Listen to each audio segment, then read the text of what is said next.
I freak up room, no seat biting, never bites. Fast with the dribbling in the girls down with the guys. Spin now see black, you right fight. OMG, Mac 4, Robin C, yelling that night. Hot stove talk, Robin C, bringing the hype. EC's alive, plus trust under those in my city life. Right? Queens got the dreams united. On the rag, try vibe in me stack. United under that chocolate flag. Smack that home out the park. Fuck the deafening black. Side game time, Robin CP time to ignite. Under NYC skies, we fight the good fight. Remains cheer in the orange, we unite. Mets forever. I'm fit to be in sight. Mets riding high, energy like a live wire. Queen City chance, passion never tires. Grand slam dreams and paces folded fast. Holding it steady, cause we know we gonna last. We the kings of the field, time to ignite. Under NYC skies, we fight the good fight. Remain cheer in the orange, we unite. Mets forever, our victory in sight.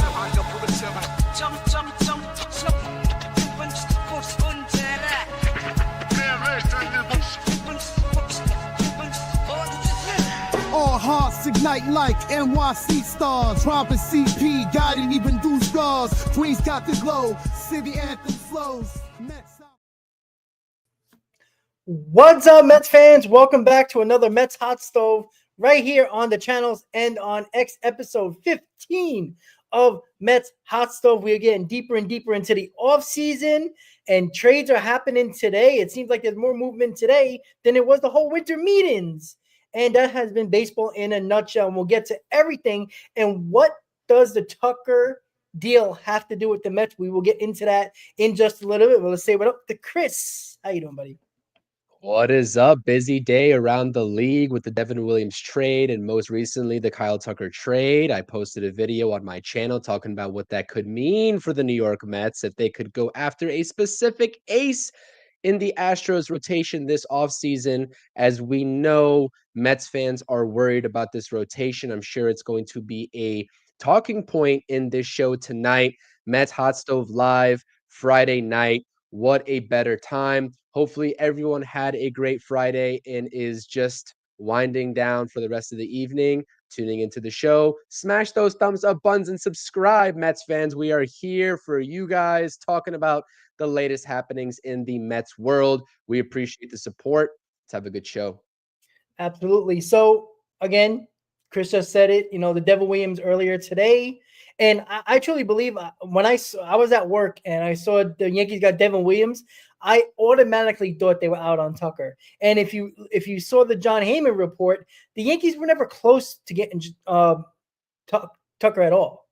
Not Kyle Tucker at all. Like, they weren't willing to give up Heel, and they weren't willing to give up another one of their top prospects. And Jason Dominguez and Spencer Jones weren't even talked about.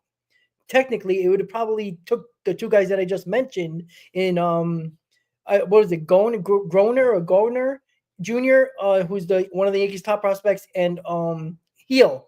And the Yankees weren't willing to do that. And the Cubs did give a decent amount. They gave Cam Smith, Paredes, and Wisniewski. So it's a pretty good deal for all. And again, we talked about this. I truly think the Yankees were used, as everybody likes to make the Mets used to get more money. The Yankees were being used by the Astros. They've been beating the Yankees for years like a piñata, and they did it again right now. They got one over on the Yankees. There was no way, and Chris was 100% on this from the get-go. The Astros were not trading Kyle Tucker to the Yankees unless the Yankees just went Spencer Jones, Jason Dominguez, Luis Heel. Then the Astros would have no choice but to do that, right? They weren't going to do it. And Chris, I'm sorry. No, I was going to say not at all. I saw so many reports, or not even reports, but just like Yankees fans in general, just holding out this false hope. And, as they should. They just missed out on Juan Soto. They go get some pitching help. They make a great trade in Devin Williams, the guy that I wanted. But there was no chance they were going to have a shot at Kyle Tucker. Are we serious right now? There was zero chance. So again, there's a couple of different pivot points for them because they've had a relatively solid off season, outside of the Juan Soto signing to the Mets that they lost out on. But come on, Yankees fans, let's get real. And you know what the worst part about that was that Ken Rosenthal, everybody else was giving them this false optimism Yeah. The national media was giving and feeding right into Yankees fans and just trying to sell them that it was a realistic possibility. We Yep. all knew it wasn't going to happen, man. And that's just the fact of the matter. Correct, and this is what I always talked about with especially the New York media, but not definitely the national media. They kiss the Yankees' ass, and they give them the benefit of the doubt, and always give them the positive stories. When, let's be honest, the Yankees are on Plan B mode, and I'm sorry, even if they get Bellinger, which seems like that's more likely now that Tucker is a Cub, you're gonna tell me their lineup is better than what it was last year with Soto and Judge? It's not, and what a dynamic shift, Chris. And this is what's gonna lead to the Mets right here. The Mets for years pride themselves in pitching, right? That has been their makeup for many, many, many years. Always get the rotation, get the bullpen. Pitching was the Mets. It was always the bats that was always concerning with the Mets. The Yankees, well, obviously the Bronx Bombers. They always never had enough pitching. The tides have turned. Cashman got Devin Williams, got Max Fried, trying to shore up the front part of your rotation and the back end of your bullpen. As the Mets are kind of, short-term deals with pitchers. We're going to get into possible trades and, possibly shorter-term deals for other guys. But it seems like the philosophy of David Stern is not giving long-term deals to starting pitching, and they're relying on giving the long contracts to position players, which I'm on board with because I think it's a better investment. And that's where I think the Mets are more leaning towards offense now, which, let's be honest, this is where baseball is going now. Baseball has been becoming the home run derby of baseball now. It's been home run central and launch angle and scoring a lot of runs, and pitching has become secondary as most pitchers come out before the fifth inning or during the fifth inning, and baseball's average is a 5.1 inning per start. And that's down from even 5 years ago. That was a little over 6. So pitching is not always the best recipe, as the Mets have well shown you. And look at the pitching, how many great pitchers or great staff or really good staffs that were in the playoffs this year that didn't even get to the World Series. So the Yankees and the Dodgers were obviously of that. So, a lot can be looked at. But again, to lead into the Mets here, they're looking like they want to be the Queen's Bats. Whatever you want to call it, the Bronx Bombers or the Yankees, whatever you want to call the Mets, they're looking to be an offensive juggernaut. They want to be a powerful team. I was talking to my coworker, Chris, in regards to, there can be like 7 players in this lineup, maybe even 8, that can hit 20-plus home runs. I said that. Yeah, 8 for sure. Everyone outside of Jeff McNeil.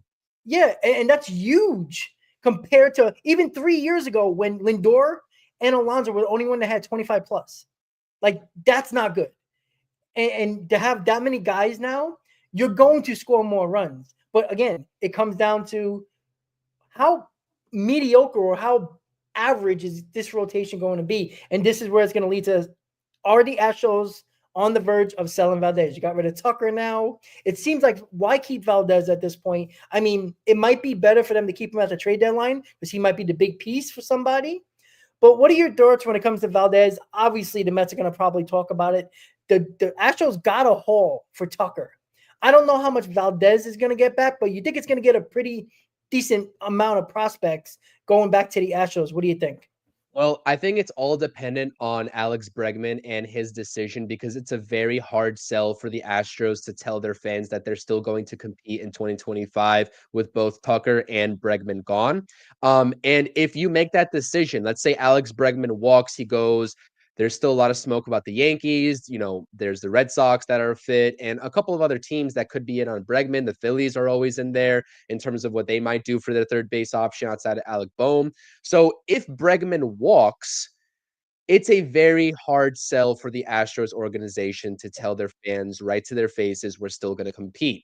They got a haul for not Justin Tucker. What am I saying? Kyle Tucker. Justin Tucker. I'm on football mode right now, even though the Giants are crap. By the way. Yeah, exactly. So Kyle Tucker, Cam Smith, that guy's a stud, highly regarded third base prospect. That's going to be a corner infield piece for them for quite some time. They still got Jordan Alvarez, but again, Framber Valdez is entering the last year of his deal. So if they want to maximize their return and just turn this into an offseason where they get prospects galore and sort of revamp their farm system, they should probably trade him in this offseason to maximize that return rather than at the trade deadline. And again, you're still working with a situation where we don't quite know what the return is going to be, given that he is owed just around $18-19 million going into 2025, which is not a concern at all for the New York Mets. But again, needing to give out that extension either in this offseason as soon as you trade for him, or potentially during the season, mid-season, before he hits free agency, because he's going to get a bag. But on the flip side of things is that he's also 31 going on 32 years old. We're not talking about a Garrett Crochet that's 25 going on 26, right?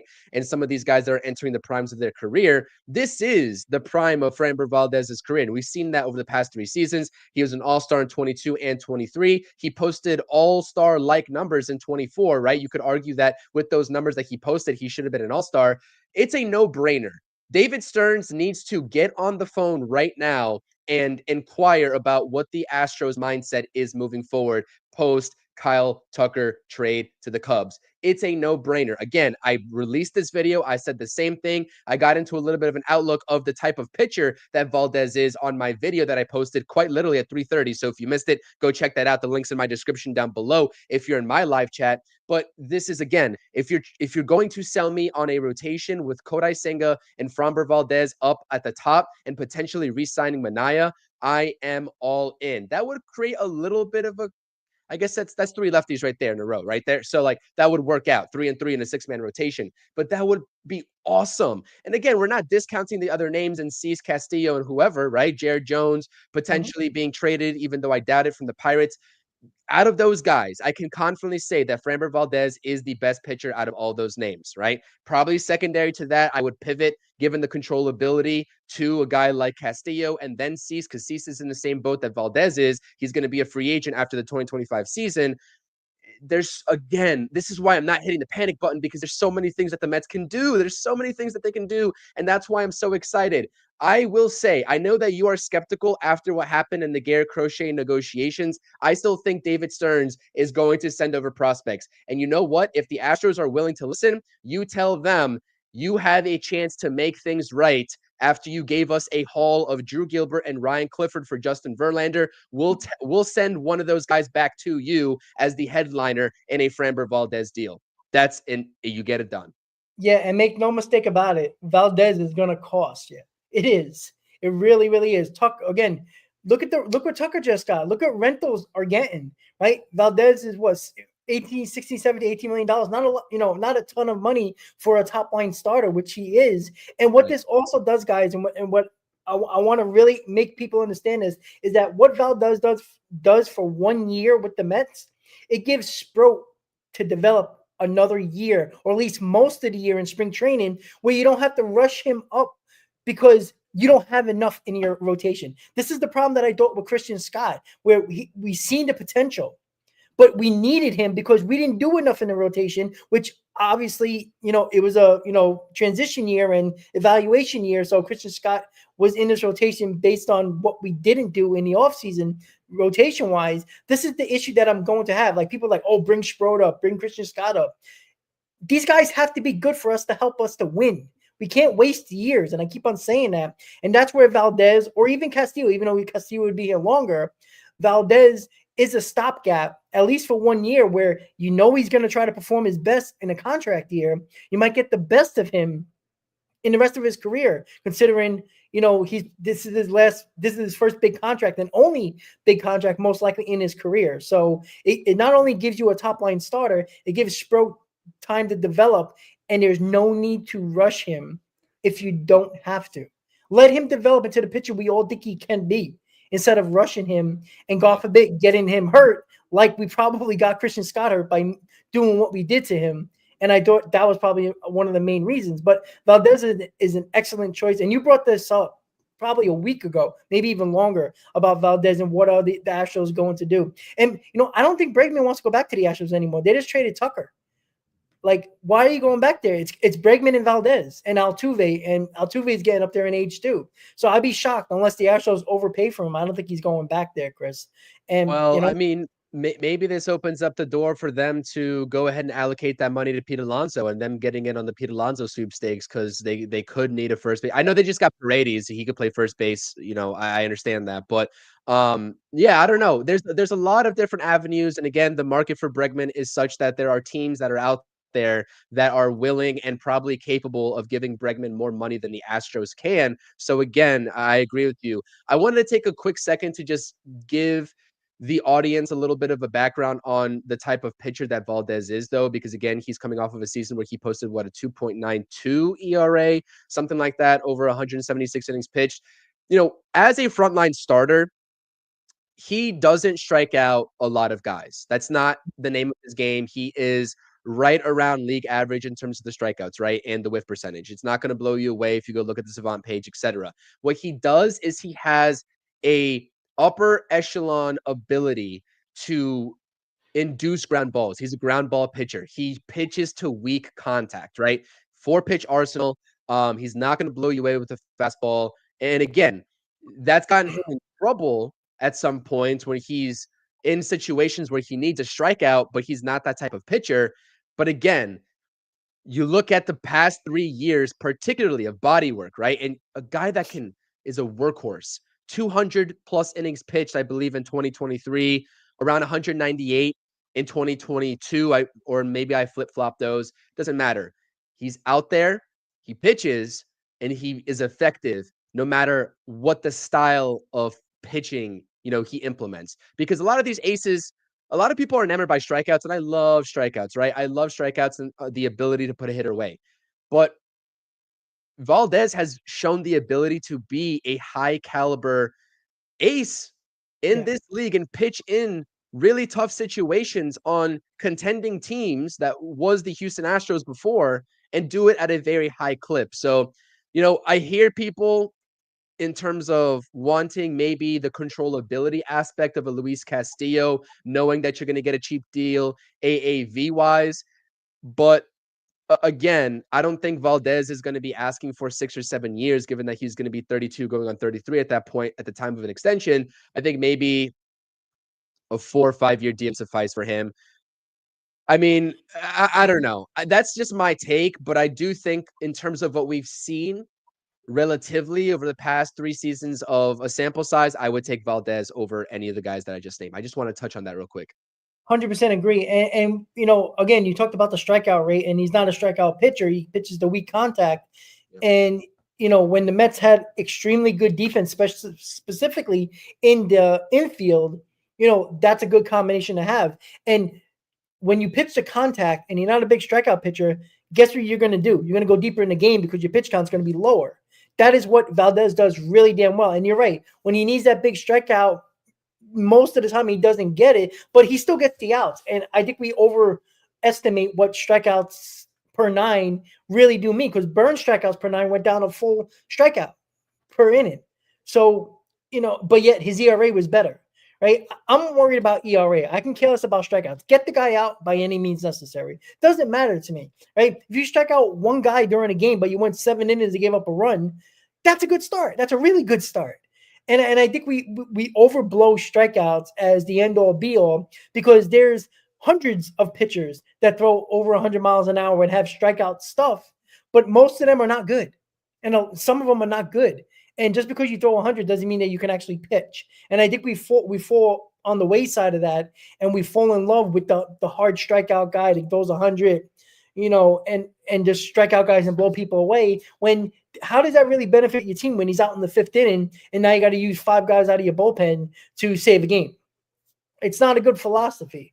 And I think that's where baseball kind of went wrong when it comes to starting pitching, because they so focused on throw as hard as you can for as long as you can and strike out everybody. And when you're done after 110 pitches in 5 innings, you get a standing ovation like you had a good start, and you should get no more than a golf clap. So I agree. I think Valdez is the guy to get over Castillo, even though Castillo makes more sense long-term because he's on the contract for a couple more years. I like Valdez, right? It gives you an opportunity for your possible future aces in Sproat or Tidwell, mostly Sproat, to give them time to develop without rushing them. And maybe Sproat one more year in the minors might do him good, might make him even a better pitcher and develop more. So when you do need him in 2026 and he starts the season with you, you can see him as a top line starter. You don't have to worry about giving somebody $280 million over 10 years. That's the way you got to go. Right now, you can bring Sproat into the rotation, but what do you know you're going to get from him? What if he's not ready? Then you lost out on the offseason of starters that were available. And, you're going to be searching for that the whole season. So I agree Valdez is the guy. When it comes to more pitching, we're talking about the bullpen market here. There was a report the other day that the Mets are shopping Starling Marte and his $20 million, and the Mets are hoping to get a bullpen arm. Well, specifically, the reporters are saying they can probably get a bullpen arm if they eat a big chunk of the money, Chris. And obviously, that's not the only way to get bullpen arms. And we already talked about the Mets bullpen in regards to guys we already have, that it's not bad where we're starting from right now. Last year was worse. This year is a lot better, considering that, Nunez should be healthy. You're going to have Buto most likely. You got Gary, you got Diaz. That's 4 guys already that are pretty good. And that's a pretty 1, 2, 3, 4 in your bullpen. And I still believe Clay Holmes is going into the bullpen. So I'm putting Clay Holmes in that spot. So that's already 5 guys in another 2 or 3 more, 2 more guys in the bullpen that you're going to need. So the Mets don't need 3, 4 bullpen arms. They can probably get 2 in, like you were just talking about, the lefty AJ Minter, or they can, go back Stanek. If you can bring in Minter and Stanek and you include them with Budo, Nunez, Garrett, and Diaz, that is a solid bullpen. And, even though we all want an ace, at least you're going into the season, if you still get Manaea or a Buehler or Flaherty, Manaea, it's a decent rotation, not great by any means, but at least you have a better rotation going into the season. And I want to get your thoughts, Chris. I think Marte's gone, to be quite honest with you. I think the Mets are going to eat most of that money and get a bullpen arm, whatever the bullpen arm. I don't know what you're going to get bullpen-wise for Marte. Maybe I would say probably a 6th inning guy that might have a 4+ ERA, but somebody that might have potential with the pitching lab, and Stearns thinks that you can get a lot more out of him as a New York Met, Chris. So, shocker alert. Can you hear me, first of all, by the way? Can you hear me? Yeah, you good. All right.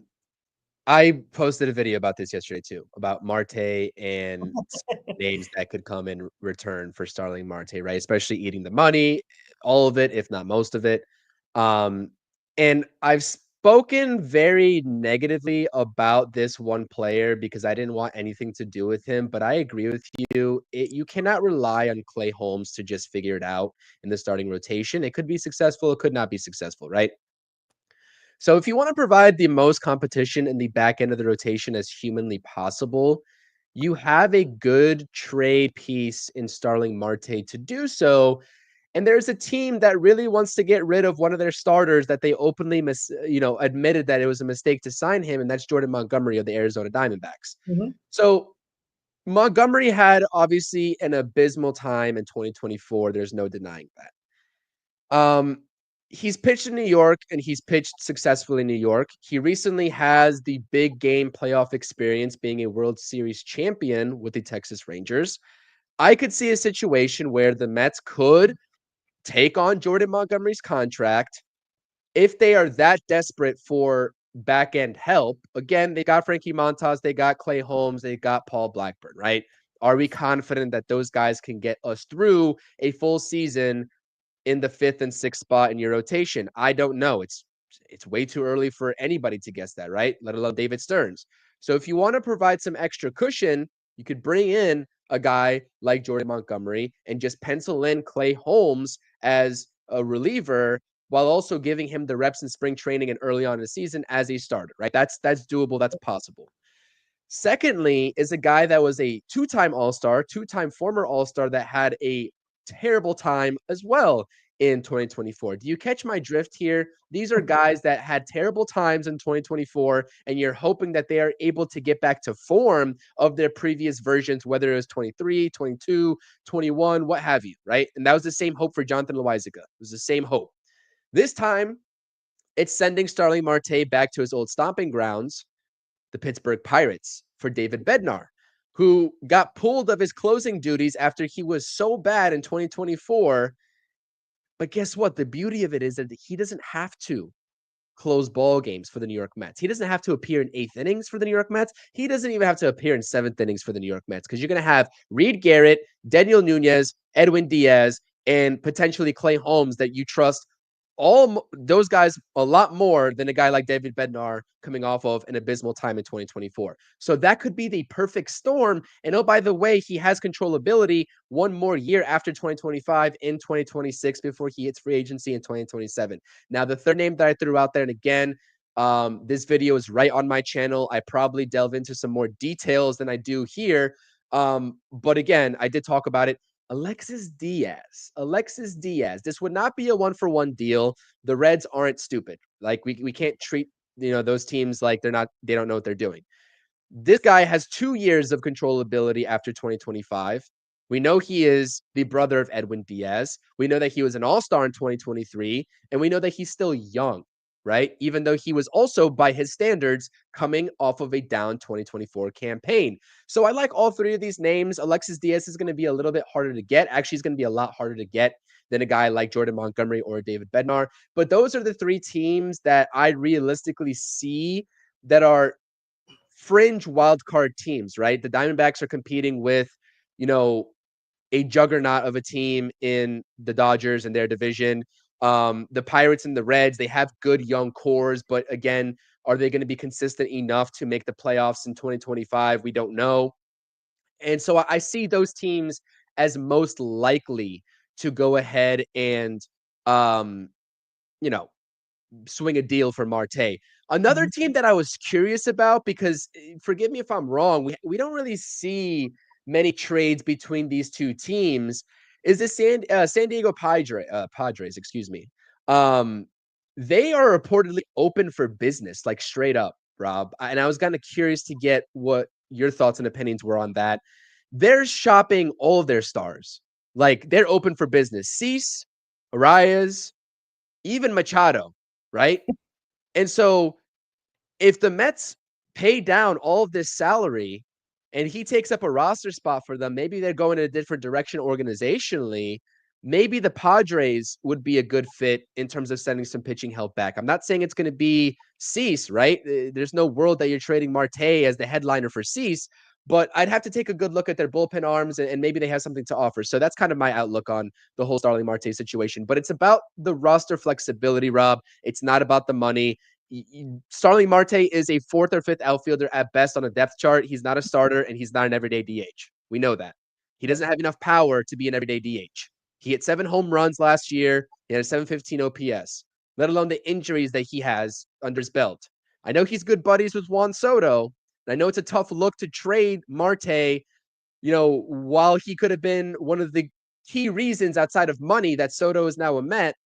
But at the end of the day, roster flexibility is everything, and you get more flexible in terms of what you can do with your roster if Starling Marte is not here. Yeah, I'm not sure. It's weird what the Padres are doing. And again, before the owner died, he was trying to win a championship before he unfortunately passed, because he was getting up there in age, and he spent a ton of money. And, his family or his kids took over the team, and they're not willing to, cough up all this money for all these players. And yeah, I think that's the reason why. I do wonder, the Dylan Cease thing is interesting. I might lean, I mean, if it's Dylan Cease or Valdez, I mean, it's hard to complain about that. But yeah, I do wonder, there's so many bullpen arms that, we can go through, and possibilities where you can go to the free agent market, you can go to the trade market, obviously with Marte. You talked about Jordan Montgomery with the possibility of that.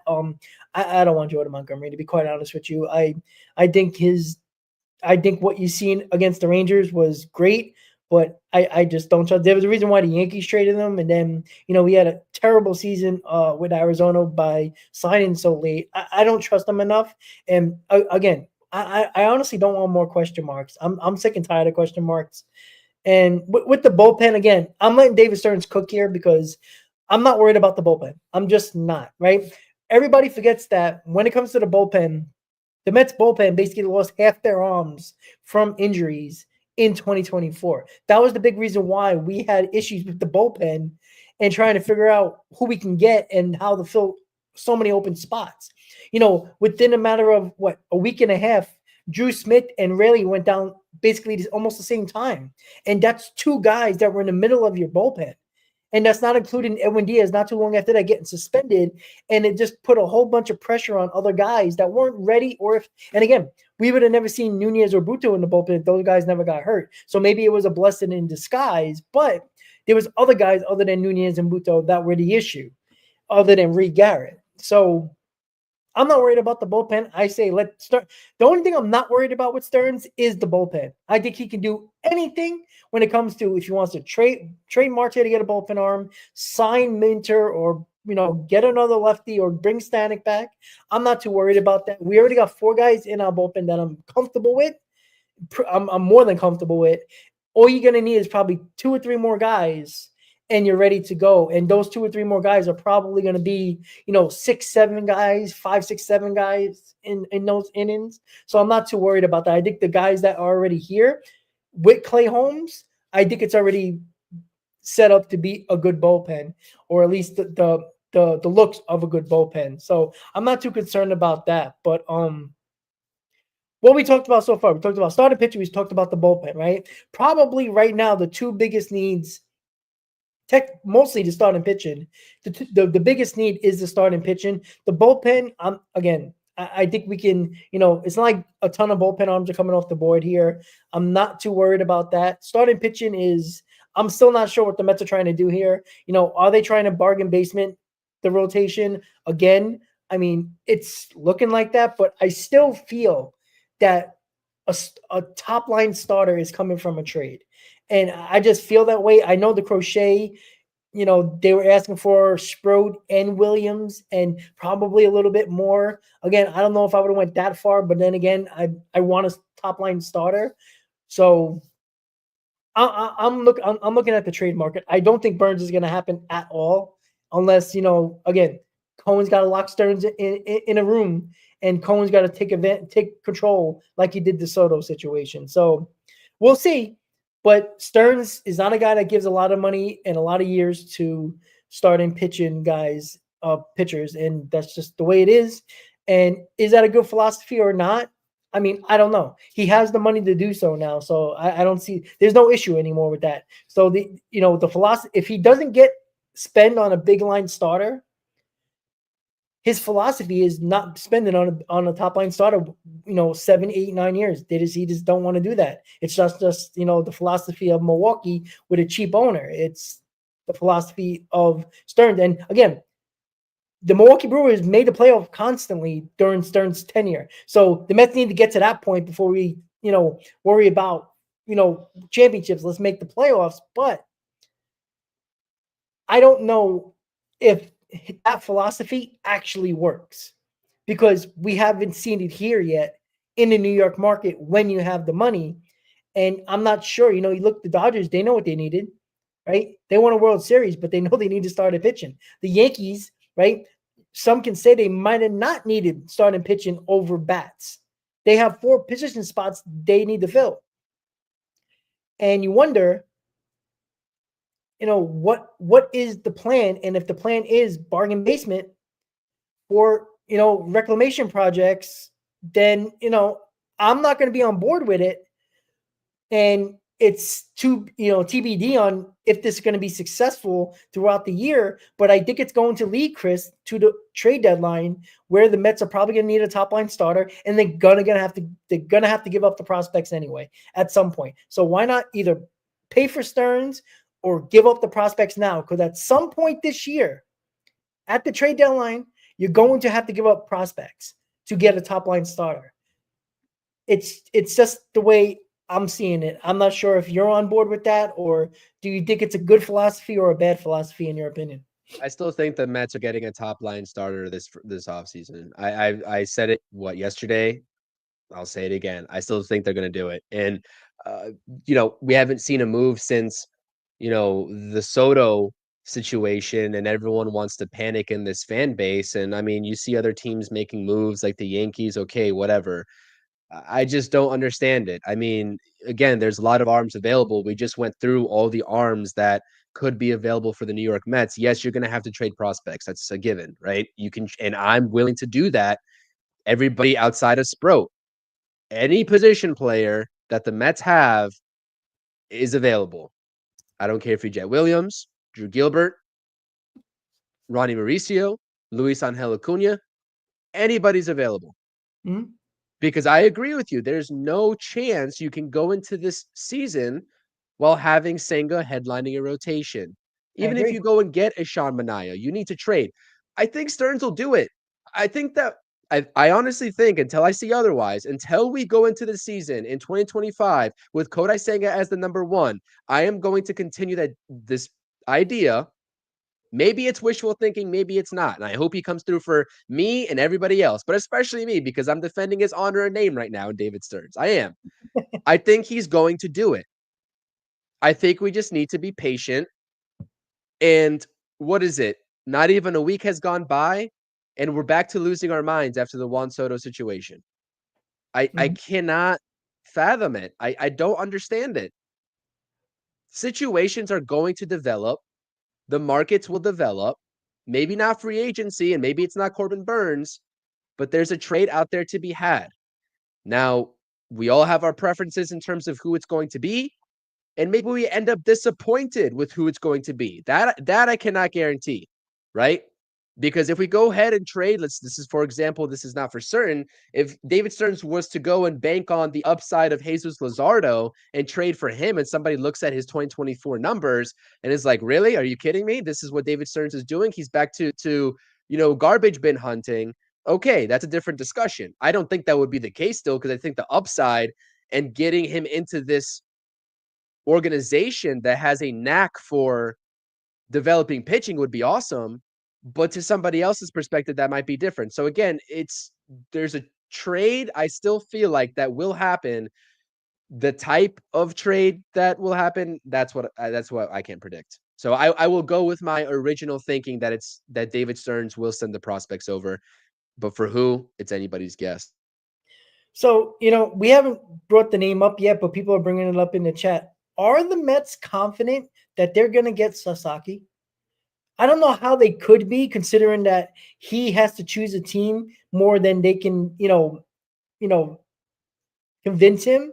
It seems like, he has to pick a team. And I don't know if the Mets feel confident or not. It's not like they can offer him more money. It's very minimal, that team's difference of money wise. It's maybe $1 million, maybe 500,000. It's not much of a difference. And I just wonder, does David Stearns and the Mets, or specifically David Stearns, feel more confident than we do about Sasaki? Like, I don't know how can you do that when you don't have no upper hand in this situation, and you don't have the Cohen pockets to use here.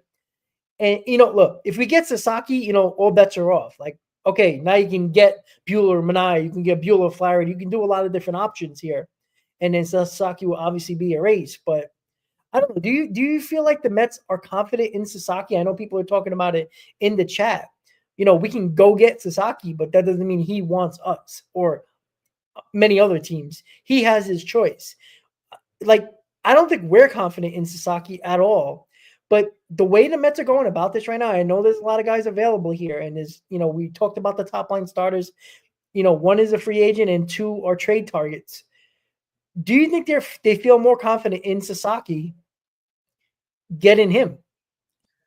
I don't think so. I don't think that's any way to operate, given the status of this team. I don't think that they're going to bank on that. I don't think they can bank on that. Well, that's what I'm You know what I hoping. mean? And we're hoping that they won't, right? I mean, maybe they go and try to sell the Mets fans, right? Regardless of whether they get him or not. And they try to sell Mets fans on, we did our hardest to get Sasaki, didn't happen. So now we have to wait. I mean, that could be it. But like, again, I'm not confident myself in that we get him. There's too many outside factors to even think of and consider when taking into consideration everything surrounding Roki Sasaki. So again, I think that we are discrediting this front office a little bit here at these conversations because, and I'm not saying that we're doing this here per se, but at the end of the day, I'm pretty sure they know that they can't bank on signing Roki Sasaki to fill out this rotation and be that co-ace. There's no chance. And again, I'm willing to let the offseason play out in order to see what happens, then making my judgments off of what happened, because this is a timeless cycle. We continue to panic. The Mets make the move, and then everyone's at ease. Mhm. And then they see other teams making moves. The Mets not making any moves, and then the panic ensues again. It's an endless cycle. So I'm wondering when we as Mets fans are going to stop that. But it's only natural, I suppose. So we'll see. Well, I think the proof is in the pudding. I think last year when they went after Yamamoto, as soon as they didn't get him, Cohen let Stearns, go bargain basement. And let's be honest, Manaea and Severino were bargain basement dumps, grabbing. Those guys were, the bottom of the barrel. Like, let's be quite honest with that. They proved a lot. They did a lot for us. And, we always, we give them so much credit for that.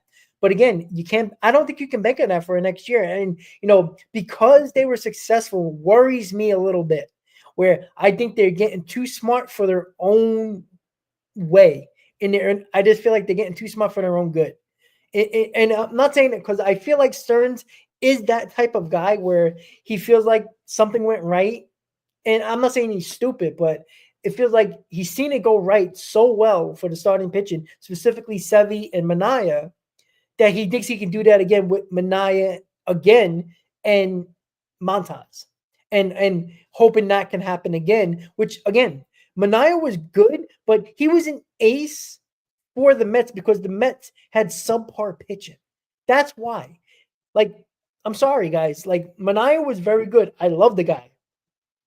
But let's be realistic here. The Mets rotation was below average. Manaea stepped up because nobody else was that much better. Like, they were subpar. Severino was solid, but he wasn't. We thought Severino was going to take off and be the ace. It ended up being Manaea. Like, when you have a bunch of 4 ERA guys, Manaea looks damn good as an ace as a 3.5 ERA. Like, let's be honest about that. And not saying I don't want Manaea, but I want Manaea to be my number 2 at the very least, not a number 1. And we all know about Kodai Senga, and I've said this from the beginning. Kodai Senga is a guy, if there's any inkling of him not feeling well and he can't pitch, it takes him time to get his mechanics back and him feeling right on the mound. And then we're waiting a week, then a month and a half. And we already got an athletic trainer in Japan right now, for whatever reason, doing whatever to Kodai Senga right now, who hasn't picked up a ball yet. So it's not about panicking because there's guys out there. It's panicking because what they're doing right now is alarming, in my opinion. They weren't in on Fried. It looks like they're not in on Burns. One of them could easily be ours or been ours, and they're not doing that. And it's the oddest thing to me, where it's so obvious, where money is the only thing. You can get Burns and Alonso and still have money on the payroll to get a couple of bullpen arms and still have money left over to do what you need to do at the trade deadline if needed. I just feel like they're just leaning towards a lot of projects in the rotation and hoping somebody steps up. And well, again, you didn't want Max Fried, Rob. You didn't even want Max Fried. But you know what? I don't want just Manaea and Buehler and say, oh, well, this is our rotation and Manaea is our ace. I take Fried every day of the week over Manaea, who showed me for what, 1 year? When Max Fried has done it his entire career, even though the injury scared me. 8-year deal. It's an 8-year deal. It's apples to oranges. And as I said, do we care about year 13 through 15 or 10 through 15 for Soto? No. I care about the first 3 to 4 years in big contracts. Probably what was the max value that you were willing to go with Max Fried that you said before? I thought he was going to get 6 years, and I say the Mets could go 5. Exactly. Well, he got 3 more years after that, which is terrible. For Burns, I'm willing to do that, not for Max Fried. Max Fried is not locked down. I agree with you. But the way it's looking that, Burns is out of their year range, probably 9 or 10 years, I would, they weren't even in on them. or at least projected not to be on. They weren't in on Max Fried. We know that, but it looked like they're not in on Burns either. Like you're supposed to be a destination now.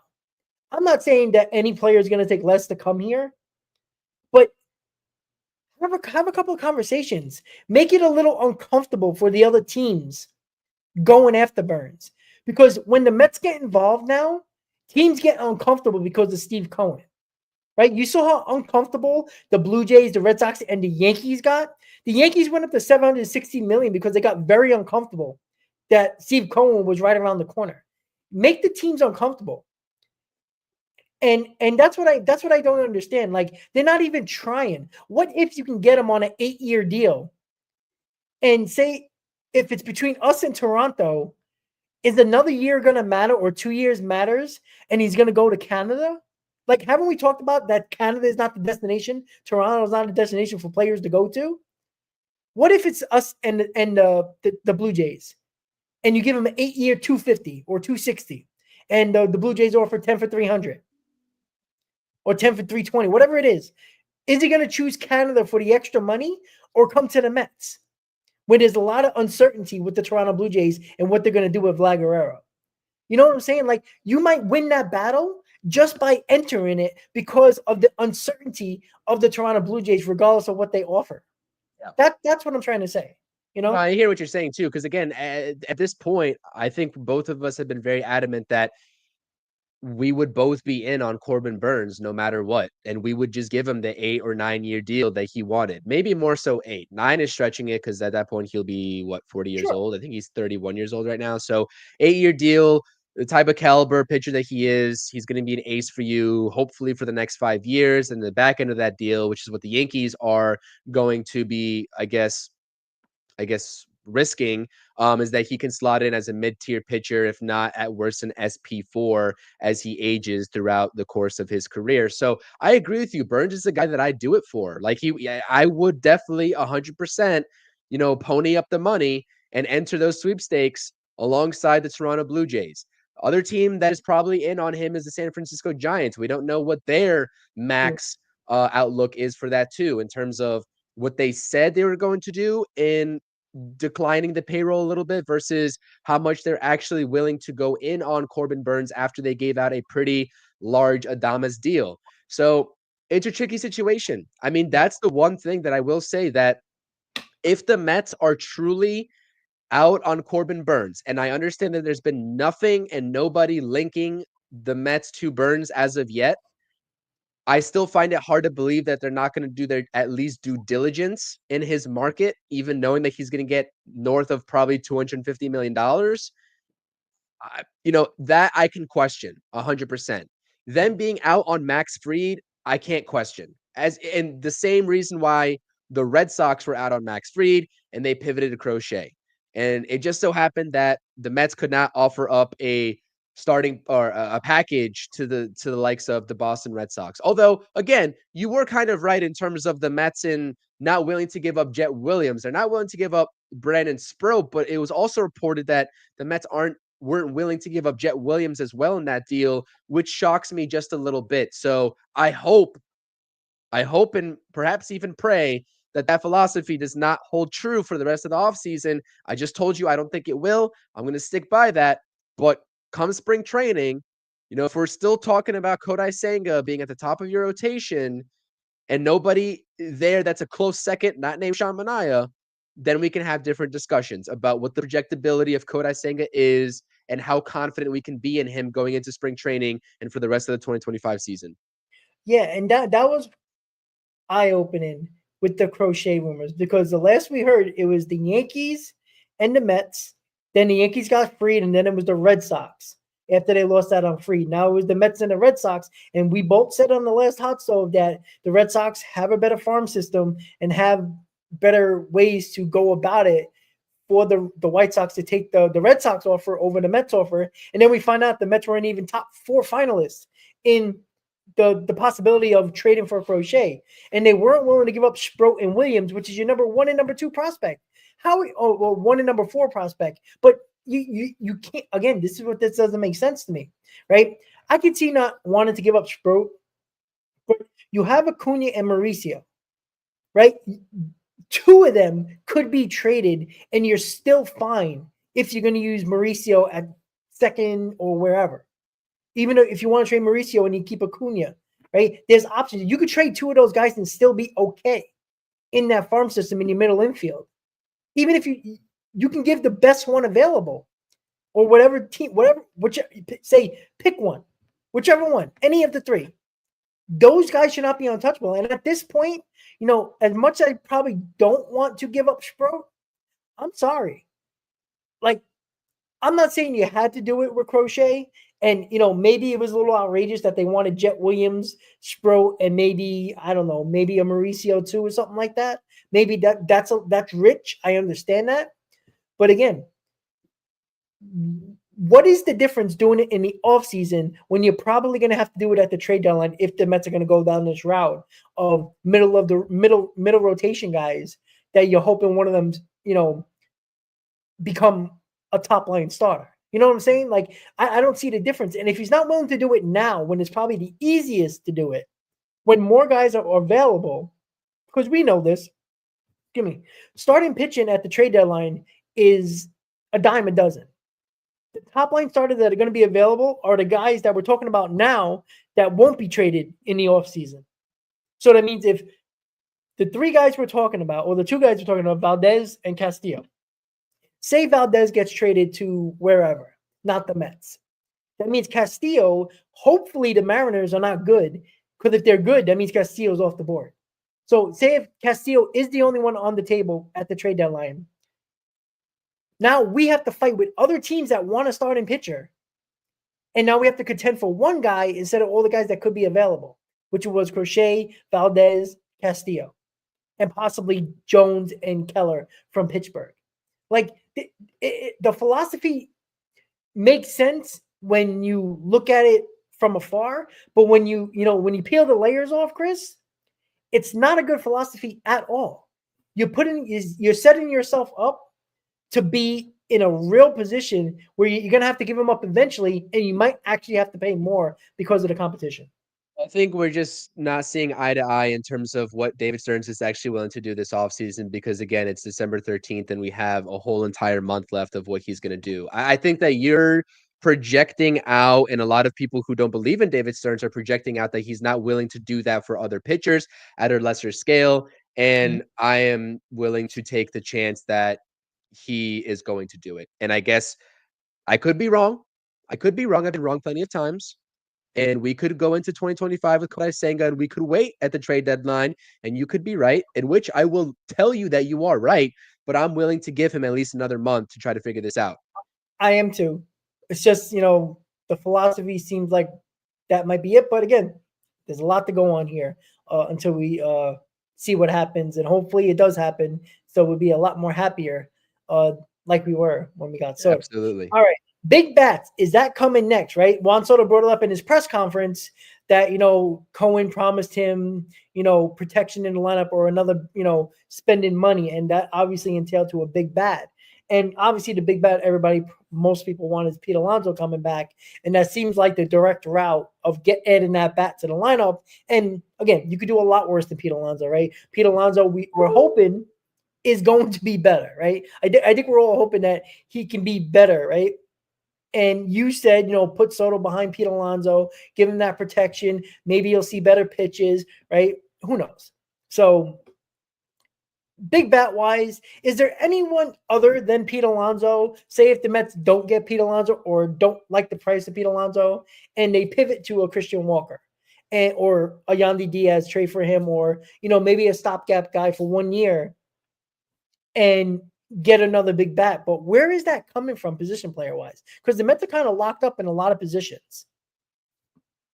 Yeah, man. I don't even, again, the market has just been just that, in terms of so very obvious and in your face who the big names are going to be in terms of, Soto, free agent wise, right? In terms of Soto, Bregman, Pete, Adames. And I've kind of just been losing track in terms of who's actually left out there. And again, one other name that is out there that clearly you're not going to need in the outfield, but is a very strong DH candidate and can also play first base and has done so in the past, is Santander. I mean, that's all, he is still out there. And I know that's kind of wishful thinking because he's going to get a massive payday. So again, I'm not in the camp of holding out hope for him coming back. I don't see any scenario in this market right now unless the Mets are willing to go down the trade route of Nolan Arenado and moving Vientos to first base / DH. I don't see any other scenario where Pete Alonso is not a New York Met. I just don't see it. And so that is the likeliest option for me. And if that means the Mets have to overpay a little bit, that means the Mets have to overpay. And Yeah, that's just the fact of the matter. So that is the most likely scenario that I see. Again, secondary to that is probably Nolan Arenado. Other than that, I don't see a Bregman. I don't see a Santander money wise. That's your outlook for me. correct. And you know what's the funny thing, right? The Mets are kind of leaning on that aspect of Alonso. It's like that. It's leading up to Alonso being signed for the Mets. But Anthony Santander, and again, the Mets are not shy. And Stearns talked about it in many press conferences that he's willing to give longer term deals to position players because there's a lot more success in that than over long term deals with pitchers. Right. It wouldn't be a bad idea if the Mets signed Anthony Santander and put him at first base. Like that is basically, that is really damn good. And, I don't know if that could be a possibility, but again, we act like Pete Alonso doesn't have a market. He has a market, right? If the Cubs trade Bellinger, they still need a first baseman. Tucker and Alonso would be awesome. Yeah, that's what I'm saying. Like, why wouldn't they do that? Right? They didn't have to pay for Tucker except for prospects. They only got to pay his salary for 1 year. So their money, they already got rid of the Bellinger money. Most likely the Cubs and the Yankees, the Yankees are going to pay some of that money. So they're going to save a little bit of money coming from that Bellinger possible trade. That's why I think they're trading Bellinger. If they trade Bellinger, watch for the Cubs to be very high on Pete Alonso. And we know how many years they've been trying to get Pete Alonso from the Mets since probably like 2023. For the last 2 seasons, they tried to do that. Are you confident though that they're gonna do that, given that there's already discussions about Kyle Tucker going into the $500 million range in terms of when his extension comes up? They didn't give up those guys that they gave up, especially Cam Smith, to just not extend Kyle Tucker when the time comes. Like he's not a 1-year rental for them. Yeah, but here's the problem though. I don't think they're extending. I don't think Kyle Tucker's going to extend. I think he's going to free agency. He's a Boris client. He's not going to extend. He sees Juan Soto's contract, and his age is a couple of years older. I think it was 2 years older than him, Soto. So he's going to get a payday, and why not have more teams fight for you than just one team? There's going to be teams like the Yankees. There's going to be teams like the Cubs. There's going to be multiple teams going in on him. I feel like the Cubs are probably going to have to go for it now, to be quite honest with you, right? And if you get Pete Alonso, again, it's been well known that the Cubs have been going after Pete Alonso for years. They they wanted to trade for him in 2023. There was a possibility that the Cubs were talking about them when the Mets were dead and buried in May, that Pete Alonso and the Cubs were like a perfect match for a trade target. So I think if Bellinger gets traded, even if it's not to the Yankees, they're going to save a little bit of money on that Bellinger deal. They're going to probably get a prospect or two from the Yankees. Probably one, maybe two. They're going to go after Pete Alonso. And that's where I think Pete Alonso is waiting for. Like Boris and Pete Alonso, look, Pete Alonso isn't an idiot, and Boris, we know, is not an idiot. Boris knows exactly what's going on. And when you have Bellinger as a client, Pete Alonso as a client, you know what's going on in talks with the Cubs about Bellinger. And then when that happens, Boris is, lighting up with dollar signs because he knows that that's going to either increase the price for the Mets to overpay for Pete Alonso, or the Cubs to give an outrageous contract where the Mets say, we're not doing that. And the Cubs get Pete Alonso. And now the Mets would have to really do something. And, somebody brought up, why not the Mets trade for Bellinger? Put him at first base, right? It's not a bad option. I've said in our streams that I would take Cody Bellinger. I think I don't know if you would want him because I think you were a little bit hesitant about that, I am. but I would want Cody Bellinger. I think that he has incentive again to play um with the Fire. I'd have to take a look at his contract, but it seems like he's like 1 year on, 1 year off, and there's some inconsistency there, which goes against my philosophy. But I'd take a shot at him. Is Kyle Tucker's agent actually Boris? Is that confirmed? Because I have no idea. I think I could be, I might be wrong on that, but I think I saw the MLB Network when he got traded, something about Boris, but it might have been talking about another player. I'm not 100% sure on that, but I think it is, but I could be wrong. Yeah, because I can't speak to that. I have no idea. I'm trying to search it right now, and it's not available for me to even. Here's why I like Bellinger. I know the bat worries me a little bit, but everybody's talking about right field and Juan Soto, and center field kind of Siri, Tyrone Taylor, not excited. Bellinger can play those positions. He can play all three outfield positions. And if you need the DH a Nimmo or DH a Soto one day, Bellinger can play the outfield. And you could throw Vientos at first and one day and then put, whoever you might have in as your backup infield and put him at third base for a day. You could do a lot of things there. And that's why I like Bellinger that can play different positions, and he plays them extremely well.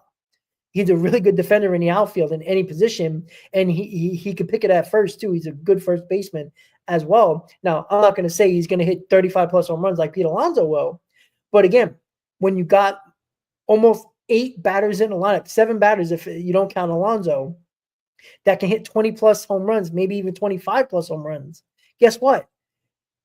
You don't necessarily need 40 home runs from another guy in Pete Alonso. I'm not saying it's not going to help, but again, we're talking about Pete Alonso, who has issues in his career in runners in scoring position, right? Not saying that Bellinger is better than him. I'm not saying that at all. But a different look is not the worst thing in the world. We've lost a lot with Pete Alonso. And by the way, when people talk about Pete Alonso with protection, Pete Alonso was supposed to be the protection for other players, not the other way around, guys. Right? Aaron Judge don't need protection. Right? Maybe in the playoffs, but Aaron Judge don't need protection. When you're the best player on your team, and Pete Alonso was for a while, you're supposed to be the protection to make somebody else better. Pete Alonso never provided that for any player on the New York Mets, and that's a fact. So I'm sick and tired, and that's why we're talking about why Chris was talking about Juan Soto being behind Pete Alonso if that's the lineup. To protect Pete Alonso, that should never be the case when you're a 40-plus home run guy. You're supposed to be the protection. That's the issue what I have with Pete Alonso. Chris, final thoughts.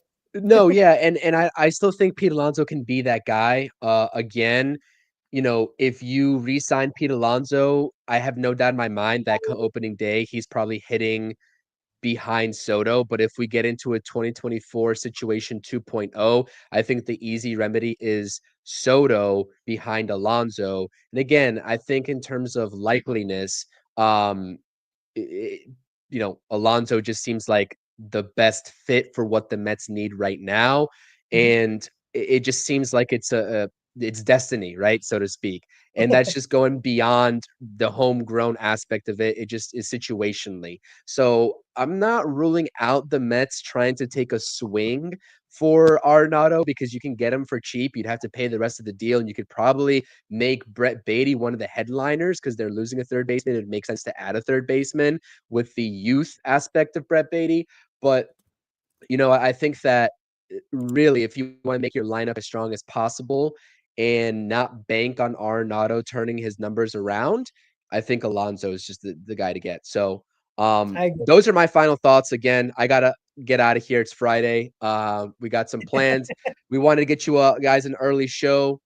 We can't do an hour and a half, 2-hour marathon like we've been doing over the past week. But please, the last thing for me is just hit the thumbs up, subscribe to the channel, and don't panic, Mets fans. I know it's hard, but don't panic. I know that there's a lot of David Stearns naysayers out there. I get it, and I get it's easy to fall in that trap, but I'm still confident there's going to be a very big effort to get that pitcher that the front office knows we need, and we all know that this team needs. So hold the faith, get it done, David Stearns, and hopefully we can come on here in a future stream and talk about the new ace of the New York Mets. Let's go Mets. It's your boy CP. Appreciate you, Rob, as always. That's all I got. All right, Chris, have a good Friday night, buddy. All right, guys. So that CP's got to go, but I'm gonna say my final statement and call it a night. Remember, guys, off season is not done. Even though I'm on the verge of smashing that panic button, there's guys out there still to be had, and until those guys come off the board, let's trust in David Stearns. Even though the philosophy kind of scares me a little bit, and where I think he might lean to, doesn't mean that he won't do what we probably want him to do and get a top line starter via the trade market or free agency. And free agency seems like it's burned right now, where the Mets seemingly don't look like they're in it at all, which I find that crazy. But again, they could be just, be that mystery team, be that, in the back room, just waiting to jump and pounce on, an offer. We don't know that as of yet, but right now, we know that the Mets need starting pitching. They need a top line starter. They need probably 2 or 3 pitchers in general for this rotation. So there will be signings or trades. There has to be. They don't have enough pitchers in their rotation. They need arms. And it's going to happen. It's just a matter of what are they willing to go? Where are they going? Are they going Mania Buehler? Are they going, a trade market like Valdez or Castillo and one of the other mid-rotation guys, all the names that we talked about on and on and on. So, unfortunately, we saw Tucker from the Astros get traded to the Cubs. We saw the Yankees get one of the better closers in baseball in Devin Williams going to the Yankees. And it kind of was, an interesting day when it comes to trades. And you know what? It was a lot of moving parts. Teams got better. Some teams got top prospects. And the Mets are looking to better their roster with the addition of Juan Soto. Thank you guys for tuning in to episode 15 of Mets Hot Stove. Make sure you subscribe to my channel, Chris's channel. If you're on X, hop on over to YouTube. Subscribe to both of our channels, guys. Probably in the next couple of days, we'll do another Hot Stove. And we'll see what's going on. Again, any breaking news when it regards to the New York Mets signing anybody, me or Chris will probably jump on a breaking news live to bring that breaking news to you. So thank you for watching, guys. Mets Hot Stove, another one in the books. Enjoy your weekend, guys, and let's go Mets. Have a great night, guys.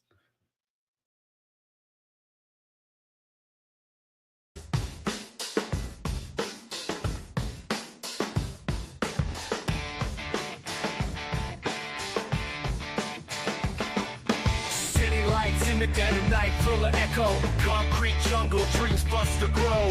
Mets in the air, chase glory, no fear. Broken backs, but hearts steer clear. OMG, the chaos, what a scene. Streets buzzing like a machine.